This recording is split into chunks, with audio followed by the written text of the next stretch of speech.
انتہائی ممتاز عالم دین، بڑی ہی خوبصورت گفتگو فرماتے ہیں، انتہائی خوبصورت محقق ہیں جناب حضرت علامہ مولانا پروفیسر کامران صدیق نوری صاحب۔ السلام علیکم۔ وعلیکم السلام ورحمۃ اللہ وبرکاتہ۔ پروفیسر صاحب، صحابہ کرام کا جو جذبہ تھا اس دن وہ دین نہیں تھا، آپ وہ منظر کشی کیجئے کہ صحابہ کرام کس جوش اور جذبے کے ساتھ میدان جنگ کے اندر اترے۔ ماشاء اللہ۔ بسم اللہ الرحمن الرحیم۔ اللہم صلی علی سیدنا و مولانا محمد وعلی آلہ وصحبہ وبارک وسلم۔ محترم شاہ صاحب، بہت شکریہ آپ کا انوائٹ کرنے کا، اور آج کا جو موضوع آپ نے اصلاح معاشرہ اور جس میں غیرت ایمانی جو آج کے وقت کی اہم ضرورت ہے اس کو مد نظر رکھتے ہوئے جس موضوع کا انتخاب کیا، اور جو آپ نے بڑا خوبصورت سوال کیا، وہ بڑا دیدنی ہے۔ چونکہ آقا کریم صلی اللہ علیہ وآلہ وسلم کے جانثاران وہ احد والے دراصل عہد والے، عہد کرنے والے ہیں یہ ہستیاں، اور جن کے لیے آپ نے اسپیسیفک سوال کیا۔ آقا کریم صلی اللہ علیہ وآلہ وسلم کے صحابی بیان کرتے ہیں، رسول اللہ صلی اللہ علیہ وآلہ وسلم نے فرمایا، اللہ کی قسم اٹھا کر فرمایا، میرا ایک صحابی جو کسی غزوہ میں شامل ہوا، جنگ میں شامل ہوا، اور اس کی ناک خاک آلود ہوئی، زندگی بھر کے تمہارے اعمال اس کا مقابلہ نہیں کر سکتے، یہاں تک کہ تمہاری عمر حضرت نوح کی عمر کو پہنچ جائے،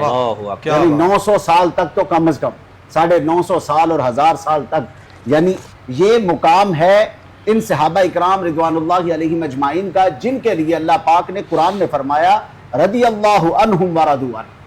اللہ ان سے راضی ہوا اور وہ اللہ سے راضی ہو گئے، یعنی اللہ کو بھی ان کی رضا عزیز ہے۔ اور ان کا عمل کیا تھا کہ حضرت سعد بن ابی وقاص، آقا کریم صلی اللہ علیہ وآلہ وسلم فرماتے ہیں، سعد تم پر میرے ماں باپ قربان، تیر چلاؤ، یعنی کائنات یہ کہتی ہے کہ فدا کا امی و ابی یا رسول اللہ، اور سرکار ان کے بارے میں اور حضور ان کو فرما رہے ہیں کہ میرے ماں باپ ساتھ تم پر قربان، تیر چلاؤ۔ اور پھر حضرت طلحہ بن عبید اللہ، 80 زخم ہیں آپ کے جسم پر، اور جسم زخموں سے چھلنی ہے، اور سیدنا صدیق اکبر رضی اللہ تعالیٰ عنہ آپ فرماتے ہیں کہ آج کا دن طلحہ لے گیا ہے، یعنی آج کی فتوحات اور آج کی لازوال اور با کمال جو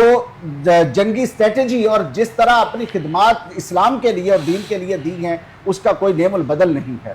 حضرت رافع بن خدیج، آپ نوجوان صحابی ہیں، اور نوجوانوں کے لیے، آج کے ہمارے نوجوانوں کے لیے، غیرت ایمانی کے لیے آپ کی تقریباً 14 سال عمر ہے، اور حضور سے جذبہ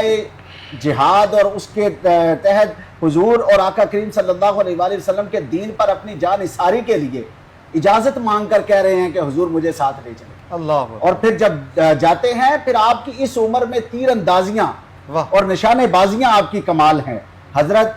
سمورہ بن جندب، آپ سے متاثر ہو کر، حضرت رافع سے متاثر ہو کر، یہ دونوں نوجوان صحابی رسول جن کا جذبہ ایسا تھا کہ حضور سے عرض کر کے یا رسول اللہ ہمیں بھی ساتھ غزوہ میں لے کر چلے۔ بالکل، تو یہ حال تھا ان کا۔ ان میں سے ایک تو یہ تھے کہ جن کی باقاعدہ کشتی کروائی گئی، اور پھر فتح ہونے کے بعد جو ہے وہ ان کو جنگ کی اجازت ملی۔ حضرت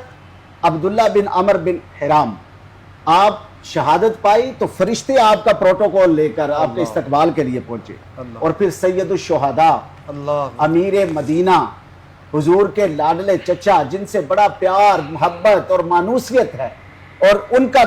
جو شہادت، ان کی شہادت تو ایسی دیدنی کہ جنہوں نے خود شہادت کو بھی ایک رتبہ عطا فرمایا۔ کیا بات، یعنی سید الشہداء ہم کہتے ہیں، یعنی شہادت کو بھی رتبہ، ویسے تو شہادت بہت بڑا رتبہ ہے قرآن کے اکارڈنگ اور حضور کے فرامین کے اکارڈنگ، مگر شہادت کو بھی ایک زیب و زینت جو ہے وہ سید الشہداء، یعنی حسن شہادت بن کر آپ آئے۔ بے شک کوئی شک۔ سفیر اسلام حضرت مصعب بن عمیر،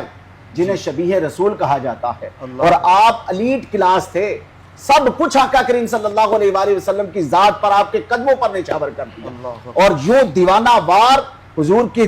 جانثاری پہ، حضور کے لیے اور حضور کے دین کی بقا کے لیے اپنی جان آفرین کے سپرد کرتے ہیں۔ ہر صحابی کا جو کردار ہے نوری صاحب، وہ باکمال نظر آتا ہے، کوئی شک نہیں۔ حضرت حنظلہ، جنہیں غسیل ملائکہ کہا جاتا ہے، یعنی آپ نے جب اپنی جان حضور کے دین پر قربان کی غزوہ احد میں، تو ملائکہ نے آ کر آپ کو غسل دیا واہ۔ اور پروٹوکول کے ساتھ لے کر جا رہے ہیں۔ حضرت زیاد بن سکن آپ حضور کے مکھڑے کے متراشی تھے، ہر وقت حضور کا دیدار، حضور کی ذات کے عاشق تھے یعنی، جی۔ اور حضور کا چہرہ دیکھنا، وہ بددعا کا مکھڑا دیکھنا عبادت سمجھتے تھے۔ حضور کی ذات کے لیے جب سب کچھ قربان کر دیا تو آخری لمحے ہیں شاہ صاحب، آپ نے آخری لمحے حضور کے قدموں پر نچھاور کر کے، یعنی تیرا در ہو میرا سر ہو، یہی ہے حاصل زندگانی، جس کو کہتا ہے تیرے قدموں پہ سر ہو اور دادے زندگی ٹوٹے اور دارے زندگی ٹوٹے، یہی انجام الفت ہے، یہی مرنے کا حاصل واہ واہ ہے۔ واہ۔